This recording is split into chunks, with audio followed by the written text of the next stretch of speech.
Morning, every morning, every morning, every morning, every morning, every morning, every morning, every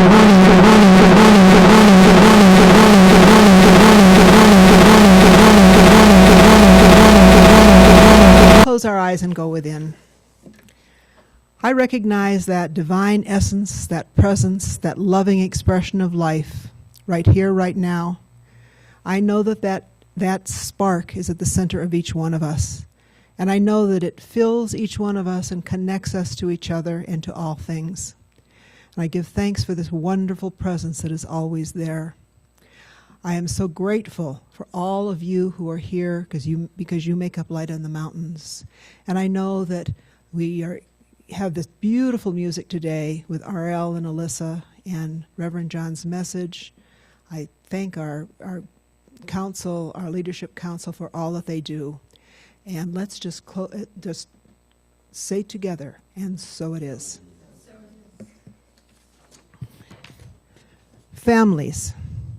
This has been 10 days of being with family on so many different levels, culminating in today, Father's Day. There were 3 separate gatherings in just 10 days' time in our lives. A celebration of life for my brother-in-law in Puerto Vallarta, a brief reunion in Seattle at our daughter's with our Argentinian exchange student son, who has been an integral part of our family for almost 40 years, and returning home to find our Northern California family already at our house. What a gamut of family dynamics. Families are made up of so many different personalities, ways of looking at life, likes and dislikes, and ways of operating in such different ways. In the first 2 events, there was a lot of sharing of memories, but I'm not so sure how accurate those memories really were. I think often they get adjusted over time to be what each one of us wants to remember. The 3rd gathering was just raucous family interaction, seeing our house in chaos, but connecting again to a part of our family we hadn't seen for the last year and a half. Coming from a quiet time of separation, this place where I was isolated and only engaged with others over Zoom, I could just sit back happily and watch the dynamics play out. It made me realize just how many different ways there are of looking at life, of what feels really right to someone else, of how each person expresses this gift of life in so many different ways. Father's Day is a time to celebrate all of those differences, even those that I might not understand, because we were all put on this earth as completely individual beings, able to express that individuality in so many different ways. Our last family left this morning, among hugs, kisses, and an emotional farewell. It's good to get back to living my everyday life, enriched and engaging fully and completely in each day. Let's read together the affirmation, which is on the first order of service. It's the first red lines. I learn from my challenges and then use them as the seeds of a life of greater purpose and meaning. Thank you. Thank you, too. The McDonald's latte machine was broken. Oh, my God. That was one of the nuisances. Life is so annoying. So I got here this morning, and the internet wasn't working. Then I couldn't get the fountain to work. And then many of you know I have a 5-month-old chocolate lab that is in my office, asleep right now, and we had a tennis ball emergency. It was lost in this building somehow. And that little puppy was like running through here, like, where's the ball, until we found it. And then finally, when it was all resolved, RL shows up and nothing had happened. So, and does it make a difference? No, but you have a choice, I suppose, that you can go crazy like I did this morning. And just picture me chasing a 5-month chocolate lab around this sanctuary looking for his tennis ball this morning. I digress. So first of all, happy Father's Day to anyone who is biologically a father, or if you've been had a parental role in some portion of your life, that just know that you have made a big difference, whether you know it or not. So as we talk about continue this metaphor kind of 2 mountains in the valley between, so let's bring some of you up to speed, that the book that I'm reading by David Brooks, The Second Mountain, that he says, in a sense, in this very easy or simplistic metaphor of the first mountain being that we are seeking material gain in the world, and that's important. Sometimes we think, well, is it important? If you go to the supermarket today and you put out your debit card, you're going to hope that there's money in there. It's important. Or you're not going to get out of the market without what you wanted. And the second mountain being looking for meaning within it. And part of what my opinion is that these mountains aren't separate, that in the human world we have to bring them together. We have physical needs and things to do in the world, like careers and families, and we at the same time have to seek meaning. And that valley below here sometimes is where we do that deep inner work of seeing how the two come together. And that's the important work that we do, that you need both, that you can't, in a sense, do things without meaning. And in a sense, you can't just kind of sit on your prayer cushion looking for meaning and knowing that your physical needs aren't going to be met. So we'll talk about that a little bit more today. But in this is a sense, in the philosophy we teach here at Light of the Mountains, is the principle of freedom. And I think this is a great time of year to talk about that. Freedom meaning not that what you want, the choices that you want available may not always be available, but there are always choices. And sometimes those choices are just inner choices that you may feel so restricted in your life, even imprisoned literally, but you have inner choices that you can make. And I do believe in this process that we often refer to as, when we do prayer work, of divine right action, meaning that things have a sense or a way often of showing up in time and on time. And I'm sure you know that something that you truly thought you wanted in the physical world, the best gift you got was to not get it. And it was later on you went, boy, thank God I didn't get that thing. You know, we've all, in a sense, dodged a bullet of like, oh my God, what would have happened if I had gotten that thing that I thought was so important? And so we look at really the spiritual quality of freedom and affirm that. So this is a great time of the year on the calendar to look at freedom, and in even a new way this year. So we are leading up to 4th of July, and we now have a new federal holiday, Juneteenth. And they fit together so perfectly. So 4th of July, we celebrate the founding of our country as well as the concept of freedom, which was it was a pretty unusual concept when our country is founded. But truth be told, it was this great vision and idea that hadn't even really begun to be realized in our country. I think I read a few weeks ago that only 6% of the population was eligible to vote at the founding of our country.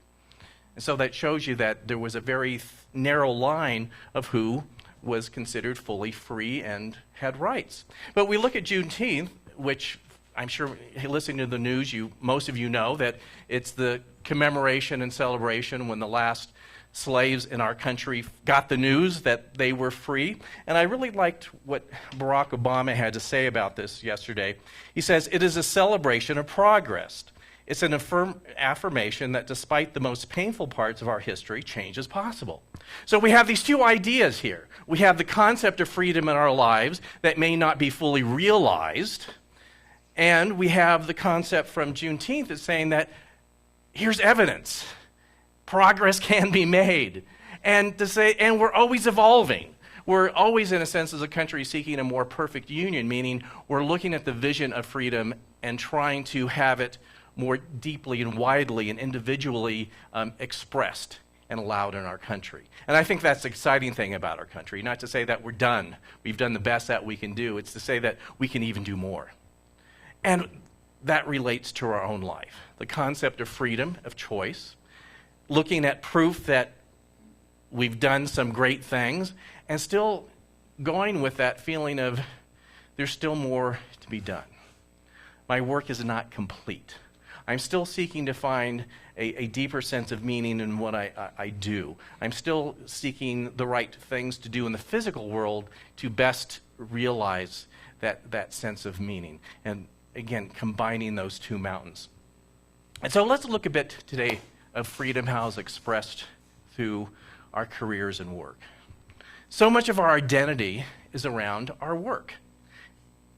so many people face a panic when they retire, because suddenly, for many, they don't have a sense of who they are anymore. That they go home and sit on the couch and go, now what? Now what do I do? I don't have that sense of purpose of getting up every day. And you don't have to have a paid job to have a sense of work in the world. You can be, again, fully retired or, financially free, that you don't have to worry about some things. But we all have to have something that we get up in the morning to look forward to, in a sense, that in some way that you're making a difference. And even if it's in a small way, to know that you are making a difference, as opposed to just like, what am I doing here? Why am I doing here? So that is, again, what is in that valley of these two mountains, where we sometimes come up against that almost suffering aspect of, what am I doing? And I really believe we have 2 or 3 points in our life where we have major valley times, that we're having big questions about our identity and what's the work that we do in our world. And work is really up for our country right now in a sense of meaning. So we've had this thing that we call the pandemic this last year. And as I said all along, it's been a history-changing event. It doesn't matter what you think about the pandemic. It doesn't matter what you think about vaccines or masks. It changed your life. And it's still changing our life. And it's changing our work life. So I found the great studies. I wrote about it in my blog a little bit. A study by Microsoft that 40% of people are considering leaving their jobs. And 66% of people who are now seeking to get back in the workforce are thinking they might want to change careers completely.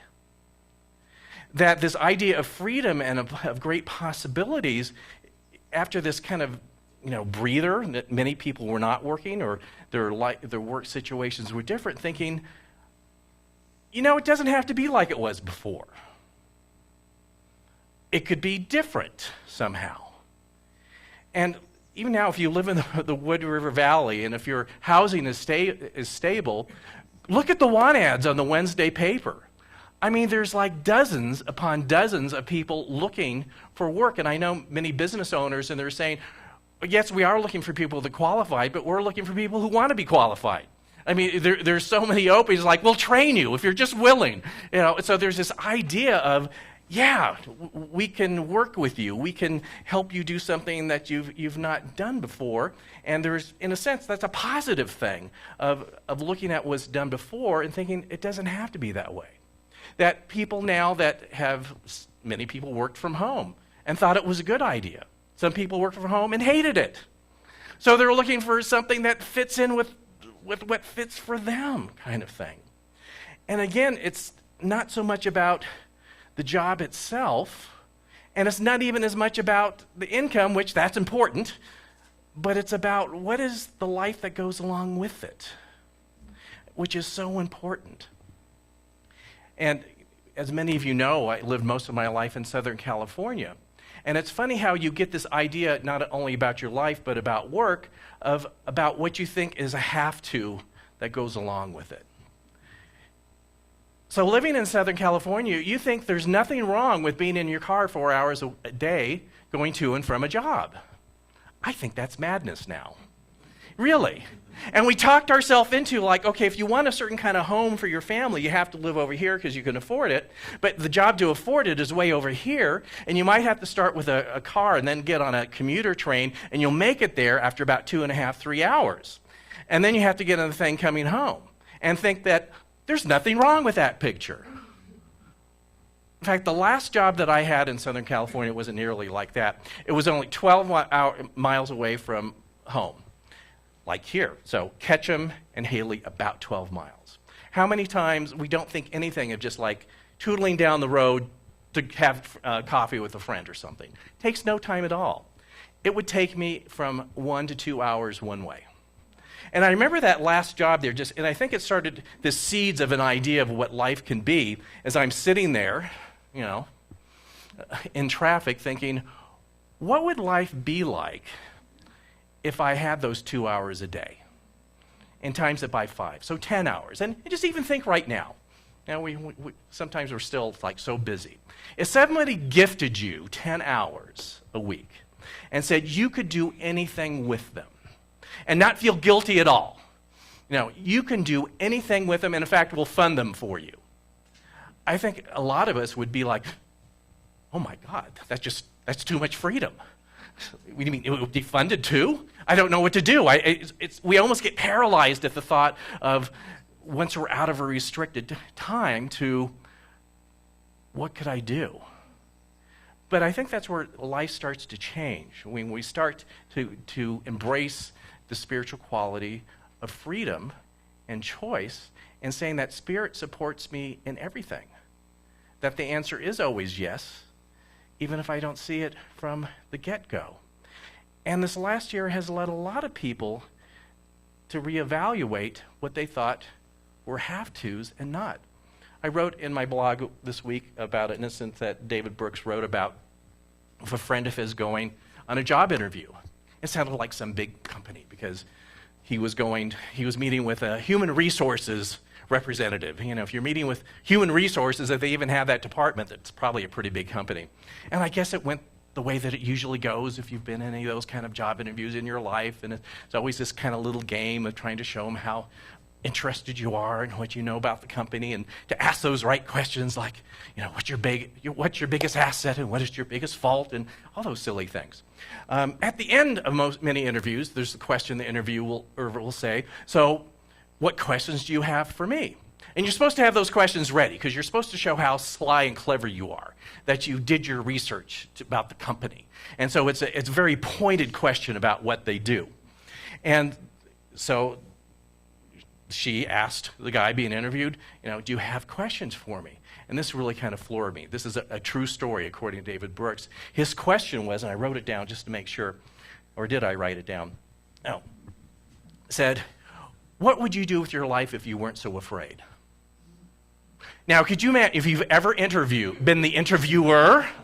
We've all been the interviewee.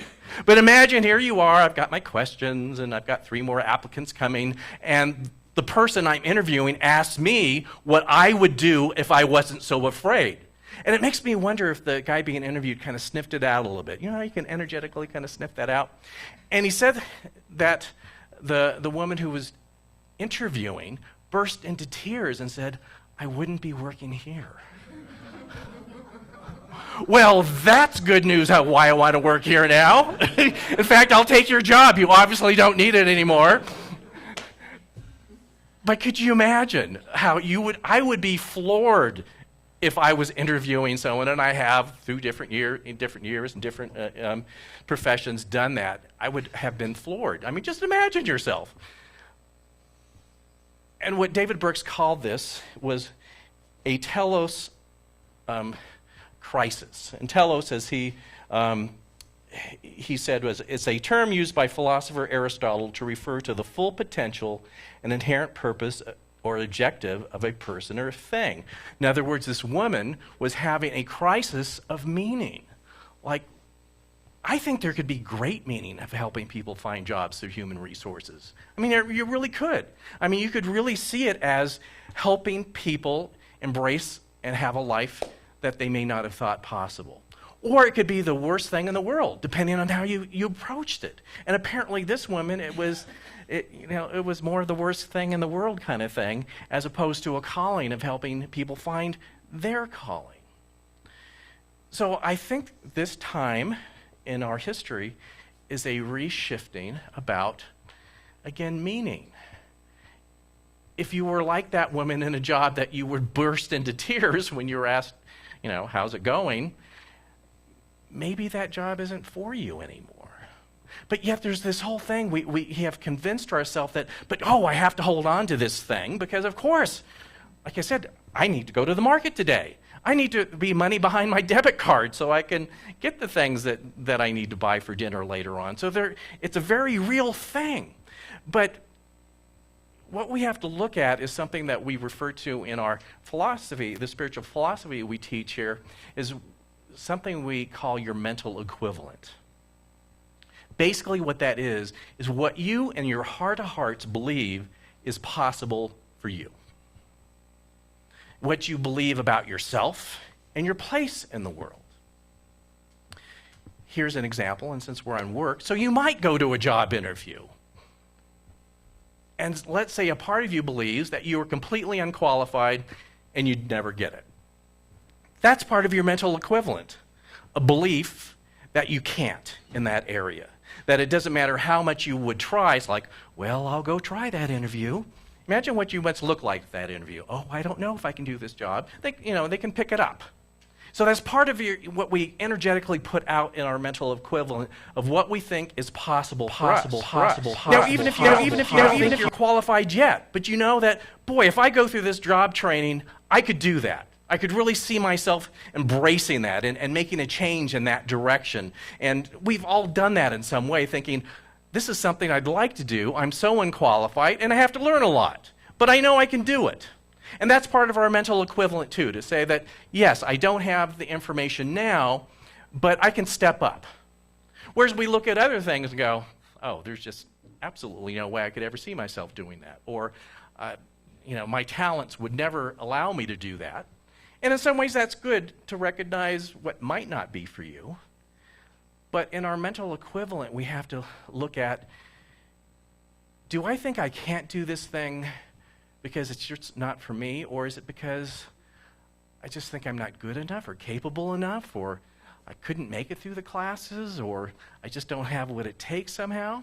So that's what I think we are communally doing right now, especially people that are considering leaving jobs or not jumping right to the first job that comes, to say that, what do I believe about myself and work and life? And how does Spirit and the divine show up through all that I do? And how can I be more conscious about that whole process? I think that's where we are right now, many of us. And certainly I've said a bit over the last few weeks here as we have reopened our building to people being here rather than just live stream, even though, thank you, live stream, and we so appreciate all of you. It's just like, what are we doing? What's in our greater vision of who we are as a center? As a group of people, what kind of effect do we want to have on the world? And so those are the questions that we're just starting to ask even more deeply now. In fact, you always have to ask those questions about your life. What's appropriate now? What's our soul calling now? What we did before was great, but what are we doing now? What's the latest permutation of how we need to show up? And that, in a sense, as I said, puts us in the valley that R.L. started to talk about. And of course, he said that I made the analogy of below the cloud line. Actually, it was below the smog line in Los Angeles, which you don't want to be there. You're hoping for those winds to come to blow it away so that you can see a little bit. But we like to think that our spiritual growth is this really fun and great thing that, I just got this great idea, and I'm just going to go out and do it. But as human beings, we do go through a sense of struggle. It's not something that you have to do, but as humans, it seems like we almost need to just kind of work this out a bit.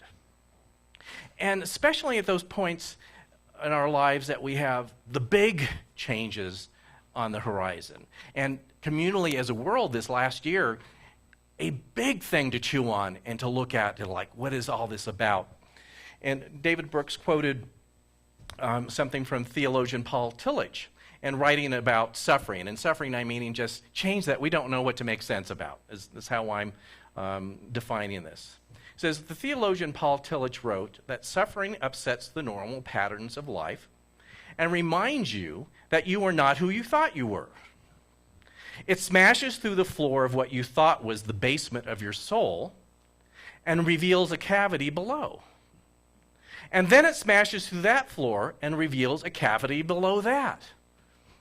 Isn't that a good advertisement to do your spiritual work?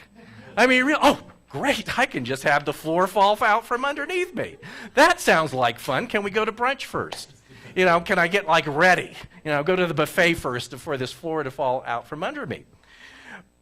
But the way that our spiritual growth has a way of happening, in some ways, we seek it. If you say that you're looking for greater meaning, you're inviting the floor to fall out from underneath you. But I think there's something within us that's even unconscious that is looking for that greater growth and understanding, where we'll see sometimes our lives just the floor falling out right in front of us and below us. And again, there's always, I think, 2 or 3 times in our life where all the floors fall, that it all goes, and you're like, what the? What does this have to do with, it seemed so well I was doing, and then boom. And that's where we are in this valley. And David Brooks, he had this great analogy of the two, polarities that we're trying to find balance in here. That we're looking at we're looking at the greater good. We want to do something that's for a greater good. And in a sense, our connection with all that there is. And we also want to do something that honors our unique self-expression. They're both important. And I think sometimes when we're led to parts of our life where the floor falls out, we've gone too far in one direction. I loved how he wrote about this, the seeking the greater connection and the greater good for all, which is so important. But he made the analogy of my parents' generation, the World War II generation, of we're in this together. We're here to create a better world. We're here to relinquish fascism and to rebuild the war-torn parts of the world. And that's a great calling. But he said also, as you got into the 50s, it was almost nothing about your personal expression. That if you were female and wanted to have a career, you weren't really supported in that. That if you were in a family that owned a business, it was made pretty clear to you that you would follow in your family's footsteps. In fact, I didn't follow my family's footsteps with their family business. But I remember as a kid, my father saying, the happiest day in my life would be on the sign of the business that put "and sons." So no pressure, Yeah, go to college and do whatever, but no pressure. You didn't buy the sign for, "and sons," thank God. I could imagine that being up on the mantle or something ready to go up. But you can be led to this thing like, wait a second, this is too much being led. But then he talked about the 60s happened. You might have sent your kids off to college that looked like clean-cut Eisenhower teens, and they came back barefoot, long hair, carrying a guitar. It's like, but this whole thing of self, was that you?